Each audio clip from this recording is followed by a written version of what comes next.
औज़ुबिल्लाहिमिनश्शैतानिर्रजीम बिस्मिल्लाहिर्रहमानिर्रहीम।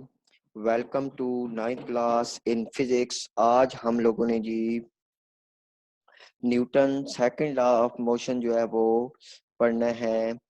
तो Newton second law of motion जो है वो हम शुरू करते हैं। कहता है कि Newton second law of motion deal with situation when a net force is acting on a body it state that. हाँ जी, Newton second law of motion तब जो है वो अप्लाई होता है जब किसी भी जिस्म पर कोई नेट फोर्स जो है वो अमल करती है। तो इसमें क्या है कि when a net force act on a body it produce acceleration in the body in the direction of the net force. कि जब कोई भी जिस्म पर नेट फोर्स लगाई जाए तो उसमें एक्सेलरेशन प्रोड्यूस होता है जो कि नेट फोर्स की डायरेक्शन डायरेक्टली प्रोपोर्शनल होता है। ठीक है जी। The magnitude of this acceleration is directly proportional to the net force acting on the body and inversely proportional to it mass. और मास के जो है वो इनवर्सली प्रोपोर्शनल होता है। हाँ जी, जैसा कि ये नीचे जो है वो पिक्चर में नजर आ रहा है आप लोगों को कि जब एक बंदा जो है वो हिट करता है तो जब लाइट फोर्स लगाता है तो क्या होता है कि बाल जो है वो थोड़ा सा एक्सेलरेट होता है, और जैसे ही जो है वो जोर से वो फोर्स लगाता है तो क्या होता है कि बाल जो है वो ज्यादा जो है वो फुल एक्सेलरेशन शो करता है।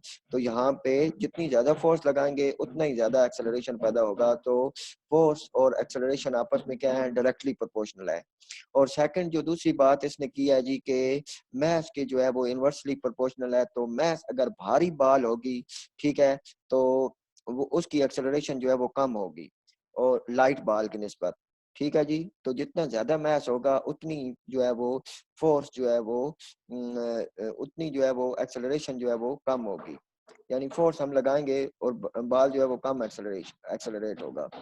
तो इसमें आगे मैथमेटिकल फॉर्म है इसकी। इसमें क्या है जी कि ए ए जो है वो डायरेक्टली प्रोपोर्शनल है एफ के, एंड ए इनवर्सली प्रोपोर्शनल है 1/m के। यहाँ पे जी A is equal to F over M हो गया। इन दोनों इक्वेशन को जो है वो इसने कंबाइन कर लिया है। तो इसमें क्या है, F is equal to M A आ गया, या एफ कांस्टेंट एम ए। इसमें एम जो नीचे डिवाइड हो रहा था दूसरी साइड पे गया है तो मल्टीप्लाई हो गया है। अब आगे क्या है जी, putting the value putting K as proportionality constant we get. तो F is equal to K M A हो जाएगा। अच्छा जी, in S I unit the value of K come out to be 1, thus F is equal to M A. K की value जो है वो 1 की इक्वल होती है, तो F is equal to M A आ गया है। S I unit of force is Newton according to Newton second law of motion. हाँ जी, एस आई यूनिट फोर्स के क्या यूनिट है, न्यूटन होता है। और न्यूटन की आगे फिर डेफिनेशन आ रही है कि 1 newton is the force, 1 Newton is the force that produce an acceleration of 1 meter per second in a body of mass 1 kg। के 1 न्यूटन फोर्स जो है वो तब प्रोड्यूस होगी जब एक्सेलरेशन जो है वो 1 मीटर पर सेकंड स्क्वायर और बॉडी जो है वो मास क्या होगा, 1 केजी होगा।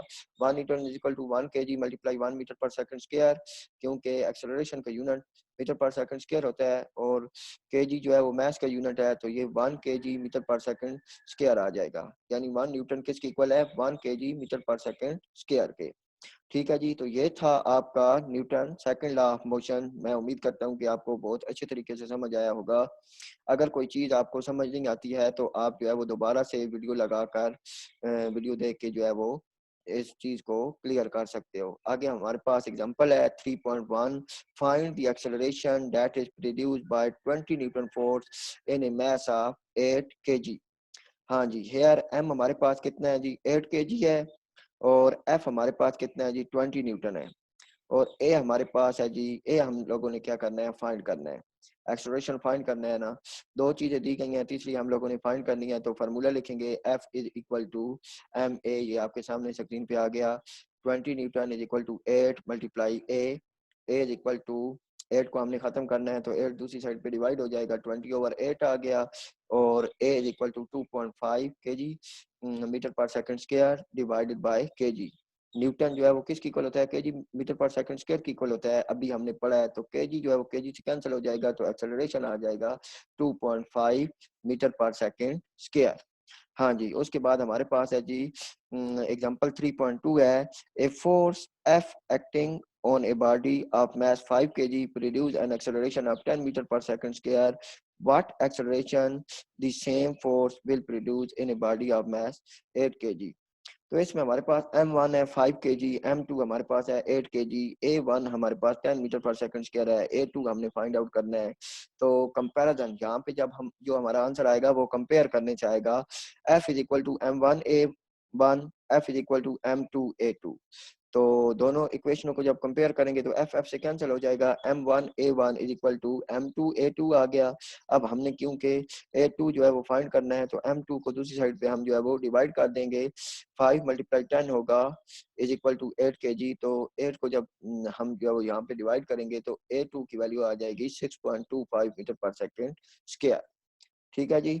नेक्स्ट हमारे पास जो है जी एग्जाम्पल है 3.3, कहता है कि ए cyclist of mass 40 kg exert a force of 200 Newton to move his bicycle with an acceleration of 3 meter per second square. How much is the force of friction between the road and the tire? तो कहता है जी here m is equal to 40 kg है, ए हमारे पास है 3 metre per second square, F not हमारे पास है 200 Newton, F हमने फाइंड करना है। ठीक है जी। तो हमारे पास फोर्स ऑफ फ्रिक्शन एफ हमने फोर्स ऑफ फ्रिक्शन भी हमने फाइंड करना है। तो पहले फार्मूला हमारे पास आ गया फोर्स का, नेट फोर्स का, F is equal to M A हो गया। यहाँ पे एम 40 है, मल्टीप्लाई 3 करेंगे तो हमारे पास आ जाएगा 120 Newton KG metre per second square बनेगा, जिसको हम जो है वो न्यूटन इक्वल लिख सकते हैं। आगे net force is equal to applied force minus force of friction. तो अप्लाइड फोर्स हमारे पास कितनी थी, 200 न्यूटन है, 200 न्यूटन ये इसने दे दिया, हमें दी हुई है अप्लाइड फोर्स। ठीक है जी। माइनस फ्रिक्शन करेंगे तो नेट फोर्स हमारे पास कितनी है 120 है ना, तो फ्रिक्शन एफ को हम इधर ले आते हैं और 120 को एफ की जगह पे ले आते हैं, तो एफ इज इक्वल टू हमारे पास आ गया 8 न्यूटन आ गया जी।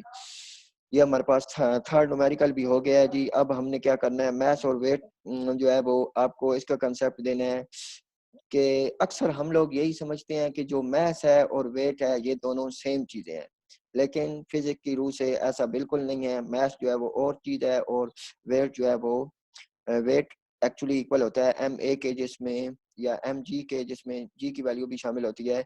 इसको हम पढ़ते हैं generally mass and weight are considered similar quantities but it is not correct. There are two different quantities. Mass of a body is the quantity of matter possessed by a body.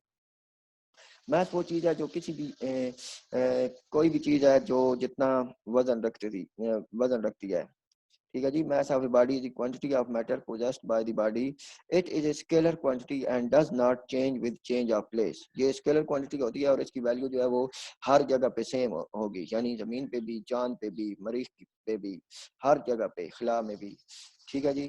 और उसके बाद it is measured bye comparison with standard math using the beam balance. इसके बाद हम जो है वो math कैसे जो है वो फाइंड आउट करते हैं, हम कंपेयर करने से करते हैं बीम बैलेंस से।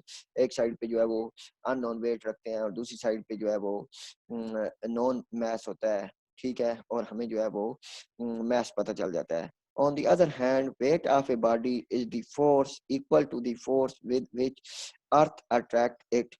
ठीक है जी। वेट ऑफ द बॉडी वो फोर्स है जिसको अर्थ जो है वो अपनी जानिब जो है वो अट्रैक्ट कर रही होती है। It varies depending upon the value of G acceleration due to gravity. Weight of a body of mass m is related to the equation w is equal to mg हो गया। ठीक है जी। मैंने पहले भी आपको बताया कि w किसकी इक्वल है, mg के। weight is a force and thus it is a vector quantity। ठीक है जी। वेट जो है वो फोर्स है, ये वेक्टर क्वांटिटी है। ऑब्जेक्टिव में आ सकता है कि वेट जो है वो वेक्टर क्वांटिटी होती है और मास क्या होती है, मास स्केलर क्वांटिटी होती है। ठीक है जी। S I unit is Newton. ठीक है जी। The same as force weight is measured by spring balance, और वेट को हम जो है वो स्प्रिंग बैलेंस से हम लोग जो है वो फाइंड आउट करते हैं। ठीक है जी। दो बातें यहाँ पे क्लियर हो गई हैं कि मैथ को जो है वो बीम बैलेंस से जो है वो हम जो है वो चेक करते हैं, वेट को हम जो है वो स्प्रिंग बैलेंस से चेक करते हैं। इसी तरह वेट में जो है वेट इक्वल टू है W is equal to M जी।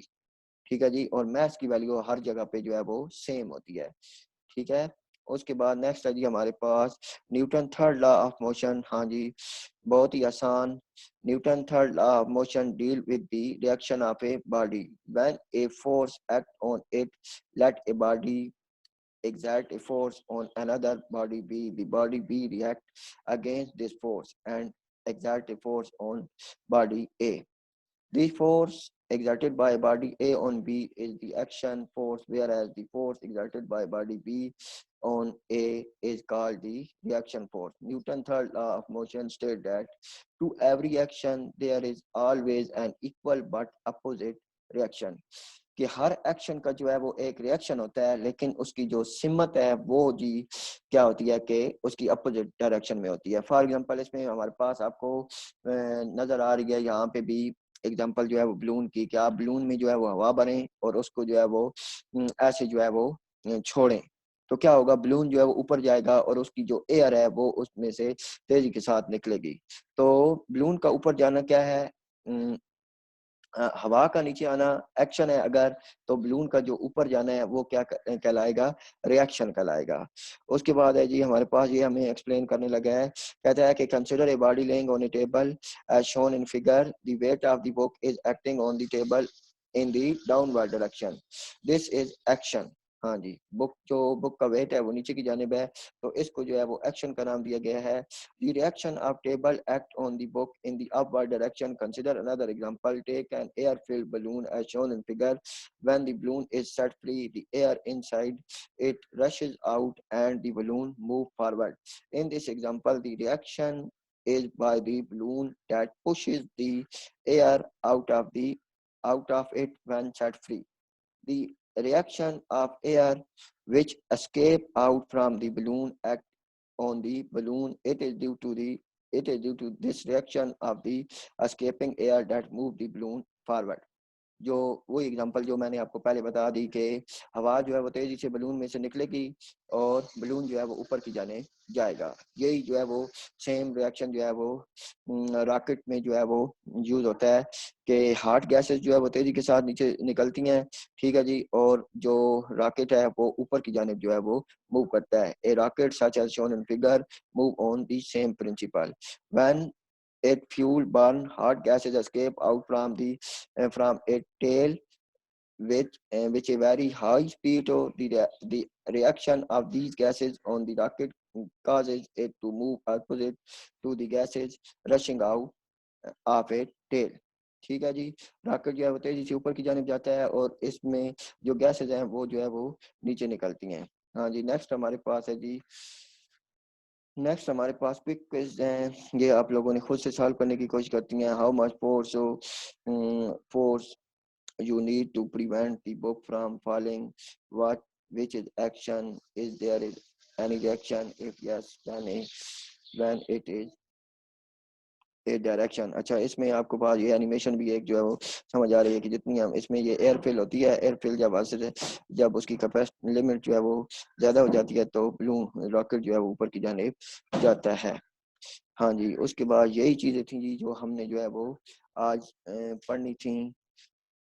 तो मैं उम्मीद करता हूँ आप लोगों को ये सारी चीज़ें बहुत अच्छी तरीके से समझ आई होंगी। 2 लॉज हमने पढ़े हैं, Newton second law of motion, ठीक है जी, जो कि नेट फोर्स की वजह से होता है। जब भी कोई जिस्म पर फोर्स लगती है तो एक्सेलरेशन पैदा होता है, जो कि उसकी जो है वो डायरेक्टली प्रोपोर्शनल होता है फोर्स के, और मास के जो है वो इनवर्सली प्रोपोर्शनल होता है।